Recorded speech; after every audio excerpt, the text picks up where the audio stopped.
கண்ணு கவனிக்கண்ணு. பெருமாள் திருமொழியினுடைய ஆசிரியர் குலசேகர ஆழ்வார். சரிங்களா? இந்த பெருமாள் திருமொழி பாத்தீங்கன்னா, 4000 திவ்ய பிரபந்தத்துல வந்து பாத்தீங்கன்னா, 5ஆம் திருமொழியாக இருக்கு. 4000 திவ்ய பிரபந்தம் அப்படிங்கிறது பாத்தீங்கன்னா, பெருமாளை சரிங்களா? அந்த பெருமாளை குறித்து பாடப்பட்ட பகுதி தான் ஒரு நூல் தான் இந்த 4000 திவ்ய பிரபந்தம். புரியுதுங்களா? ஆழ்வார்கள் பன்னிருவர்களால் பாடப்பட்ட சரிங்களா? அதாவது இயற்றப்பட்ட பாடல்கள் தான் இது. சரிங்களா? 10ஆம் நூற்றாண்டில் வாழ்ந்த நாதமுனி அப்படிங்கிறவர் வந்துதான் இதை வந்து தொகுத்திருக்காரு. யாரு? நாதமுனி அப்படிங்கிறவர். அவர் எந்த வருஷம் பாத்தீங்கன்னா 10ஆம் நூற்றாண்டுல வாழ்ந்திருக்காரு. சரிங்களா? இது வந்து பாத்தீங்கன்னா அந்த தொகுப்பு நூல் தான் நமக்கு கிடைக்கக்கூடிய அந்த 4000 பிரபந்தம் அப்படிங்கிற நூல். பெருமாள் திருமொழி ஆசிரியர் பாத்தீங்கன்னா குலசேகர ஆழ்வார். ஓகேவா? ஆழ்வார் பன்னிருவர்கள்ல இவரும் ஒருவர். சரிங்களா? இவருடைய பெயர் பாத்தீங்க அப்படின்னா குலசேகர ஆழ்வார். இவருடைய மரபு அப்படின்னு பாத்தீங்கன்னா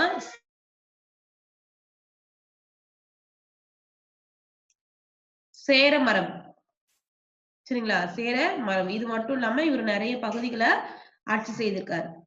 சரிங்களா? திருவாதங்கூர், குடநாடு அதாவது மலபாரு, சரிங்களா? தென்பாண்டி நாடு அதாவது நெல்லை இந்த பகுதியில இவரு ஆட்சி புரிஞ்சிருக்காரு. இது மட்டும் இல்லாம வடமொழி, இந்துஸ்தானி ஆகிய மொழிகள்லயும் இவரு புலமை பெற்றவராகவும் விளங்குறாரு. சரிங்களா? இவர் வந்து வடமொழியில் இயற்றிய நூல் தான் நமக்கு கிடைக்கிற முகுந்த மாலை.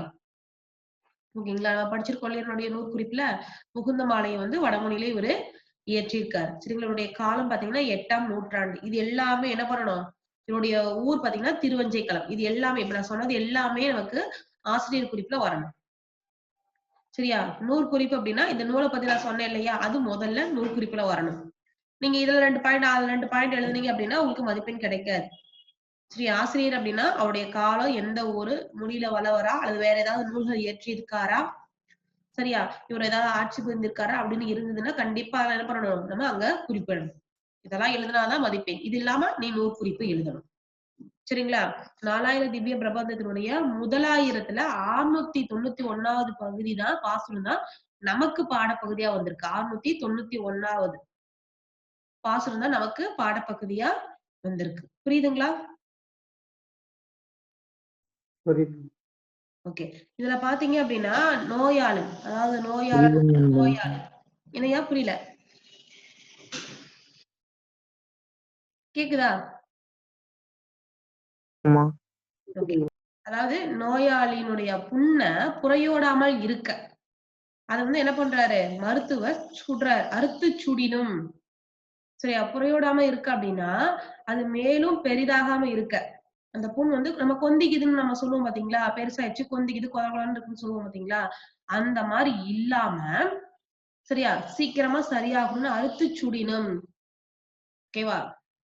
அந்த மாரி பண்ணனாலும், நம்ம என்ன பண்றோம்? சூடு வைத்தாலும், சுடினும்னா சூடு வைத்தாலும்.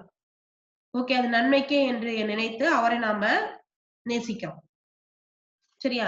அதுபோல இங்க சொல்றாங்க. நோயாளியைப் போல் விளையாட்டால் நீ எனக்கு தீராத துன்பங்களை தந்தாலும், நான் என்ன பண்ணுவேன்? உன்னுடைய அருளையே எப்பொழுதும் எதிர்பார்த்து காத்துக் கொண்டு இருப்பேன். அப்படின்னு சொல்றாரு. சரியா? உய்ய வந்த பெருமான்.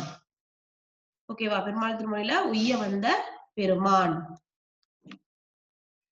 இருக்கக்கூடிய அந்த கோவில்ல இருக்கக்கூடிய பேரு, அந்த தெய்வத்தினுடைய பேரு தான் உய்ய வந்த பெருமான். அத வந்து அன்னையாக பாவித்து இவர் வந்து பாடுறாரு. சரிங்களா? புரியுதா ஐயா? நம்ம பண்டைய தமிழர்கள்லாம் பாத்தீங்கன்னா, அறுவை மருத்துவத்திலயும் சிறந்து விளங்குனாங்க. இந்த அறுவை சிகிச்சைக்கு முன்னுதாரணமாக நம்ம சொல்லலாம். மணிமேகலையுடைய தோழி சுதமதி. இவங்களுடைய தந்தையர் மாடு முட்டியதால குடல் வந்து சரிந்து போச்சு. கீழ. சரியா? என்ன ஆயிடுச்சு அப்படின்னா, உடனே அங்க இருக்கக்கூடிய புத்த துறவியர்கள்லாம் அந்த குடல என்ன பண்ணிருக்காங்க? சரி பண்ணிருக்காங்க. அப்பவே அறுவை மருத்துவம் இருந்திருக்கு. அப்ப வந்து அறுவை மருத்துவத்துக்கு முன்னோடி யாருன்னு பாத்தீங்கன்னா, நமது தமிழர்கள் தான். நம்ம சிசேரியன் சொல்றோம்ல, ஆப்ரேட் சொல்றோம்ல, ஆப்ரேட் பண்றாங்க அப்படின்னு சொல்றோம்ல. அப்ப இது எல்லாமே பாத்தீங்க அப்படின்னா, இதுக்கு எல்லாத்துக்கும் முன்னோடியா யார் இருக்கிறாங்கன்னு பாத்தீங்கன்னா, நம்மளுடைய தமிழர்கள் தான். புரியுதுங்களா? ஓகேவையா? அடுத்து நம்ம பெருமாள் திருமொழி நம்ம பார்த்திருக்கோம். காசி காண்டம் பார்த்திருக்கோம். சரியா?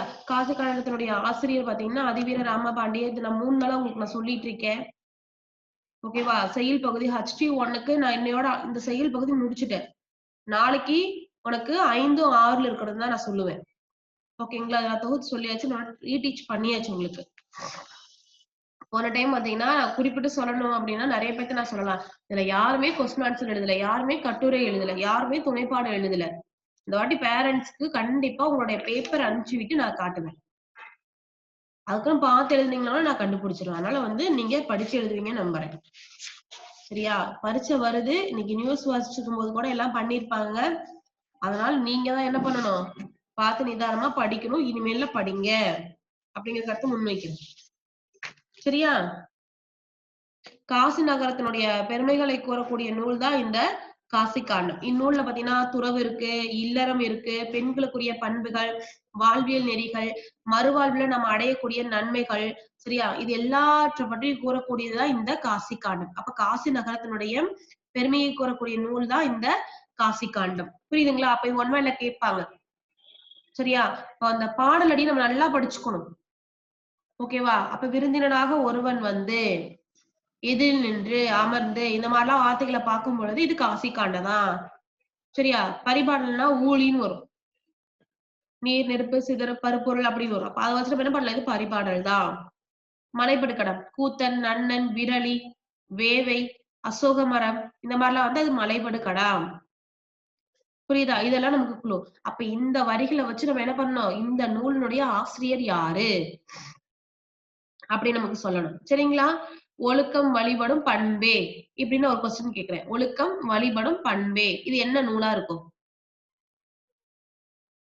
பரிபாடலா, காசி காண்டமா, பெருமாள் திருமொழியா, மலைபடுகடாமா? சொல்லு. தெரியுதுங்களா? தெரியலையா? அப்ப நம்ம என்ன பண்ணலன்னு அர்த்தம்? நல்லா பாடல் வரிய படிக்கலின்னு அர்த்தம். சும்மா மெட்டீரியல் இருக்கிற 1 வேர்ட் மட்டும் படிச்சு அந்த மெட்டீரியல் இருக்கக்கூடிய அந்த பாடலை படிக்காம விடுறோம்னு அர்த்தம். இது ரொம்ப ரொம்ப தப்பு. சரி, இப்ப நான் இதுல இருந்து ஒண்ணுதான் கேட்கிறேன். நான் ஒரு எக்ஸாம்பிள் சொன்னேன். வேவேங்கிற ஒரு வார்த்தையை கேட்டிருந்தாங்க போன வருஷம் பப்ளிக்ல. அப்ப வெந்ததுன்னு நமக்கு தெரிஞ்சிருந்தா மட்டும் தான் என்ன பண்ண முடியும்? அதை எழுத முடியும். அத படிச்சிருந்தனால எல்லாமே படிச்சிருக்காங்க. எல்லாமே படிக்கணும். லைன் பை லைனா படிக்கணும். வெறும் 1 வேர்ட் இருக்கா? இந்த கைட்ல இருக்கக்கூடிய 1 வேர்ட் எடுத்து அப்படியே படிச்சுட்டு இருக்க கூடாது. 4 ஆன்சர் இருக்குதா? அந்த ஆன்சர்ல எது வந்து போல்டா குடுத்திருக்காங்களோ இதுக்கு இதுதான் ஆன்சர் அப்படின்னு படிக்க கூடாது. அதுக்கு கீழ இருக்கக்கூடிய ஆன்சரும் என்ன பண்ணணும்? போட்டித் தேர்வுக்குலாம் படிக்கிறவங்க அப்படிதான் படிப்பாங்க. கீழ கூடிய 3 ஆப்ஷன் பொருந்தாதத வேற எதுக்கு இது பொருந்தும்னு யோசிப்பாங்க. நம்ம பாடல் வரிய படித்து அதற்கு கீழ இருக்கக்கூடிய வினாக்களுக்கு விடையளிக்கணும். அதுதான் சரியா இருக்கும். புரியுதா? இல்லைன்னா இந்த ஆசிரியரே தெரியாம போயிரும். இந்த பாடலுக்கு இந்த ஆசிரியங்கிறது கொஞ்சம் கூட தெரியாது. ஞாபகம் வச்சுக்கோங்க. இந்த நூல் இதுல இடம்பெற்றிருக்கு அதுவும் தெரியாது. சரியா? புத்தகத்துல இருக்கக்கூடியத ஆசிரியர் குறிப்பு, நூல் குறிப்பா படி. இன்னொரு டைம் நான் கேட்கும் பொழுது எந்த பாடலடி வேணாலும் நான் கேட்பேன். சொல்லலைன்னா நான் கிளாஸ்க்கு அலோவ் பண்ண மாட்டேன். பாத்துக்கோங்க. பர்ட்டிகுலரா உன்ன பார்க்க வச்சுட்டு நான் சொல்ல மாட்டேன். ஓகேவா? எந்த லைன்ல வேணாலும் நான் கேட்பேன். எந்த பகுதியில வேணாலும் நான் கேட்பேன். புரியுதுங்களா? படிச்சிருங்க. சரியா? கொற்கையின் மன்னர் தான் இந்த அதிவீர ராமபாண்டியர். கொற்கையின் மன்னர் யாரு? அதிவீர ராமபாண்டியர். இவருடைய இயற்பெயர் அல்லது பட்டப்பெயர் என்னன்னு சொல்லலாம்? சீவலமாறன். பட்டப்பெயர் என்ன? சீவலமாறன். வெற்றி வேட்கை என்று அழைக்கக்கூடிய அந்த நருந்தொகை, சரியா? நருந்தொகை மட்டும் இல்லாம வாயு சம்ஹிதை, கூர்ம புராணம், லிங்க புராணம், நைடதம் இந்த நூல்கள்லாம் இயற்றியவர் யாருன்னா அதிவீர ராமபாண்டியர். சரிங்களா? இவர் மன்னராகவும் இருந்து புலவராக மாறியிருக்காரு. நிறைய நூல்களை இயற்றியிருக்காரு. சரியா? இதுல இருக்கக்கூடிய அந்த 9 பண்புகளை படிக்கணும் நல்லா. புரியுதுங்களா? படிச்சு வச்சுக்கணும். நாளைக்கு நான் ரிவிஷன் தரமாட்டேன். எனக்கு வந்து HT1க்குரியது ஃபுல் அண்ட் ஃபுல் அடுத்த செயல். இப்ப வந்து பகுதி HT1ல இப்ப நீங்க படிச்சதும் இருக்கு. அதனாலதான் இன்னைக்கு நான் செயல் பகுதி எடுத்திருக்கேன். நாளைக்கும் செயல் பகுதின்னு சொல்லும் பொழுது நீ இயல் 5, 6 தான் படிக்கணும். நான் எக்ஸாம்க்கு படிக்க விட மாட்டேன். அதுல நிறைய டைம் கொடுத்து நிறைய படிக்க வச்சாச்சு. சரிங்களா? ஒரு விருந்தினர் வந்தா என்னென்ன பண்ணுவோம் அப்படிங்கறத காசி காண்டம் கூறுது. சரிங்களா? ஓகே.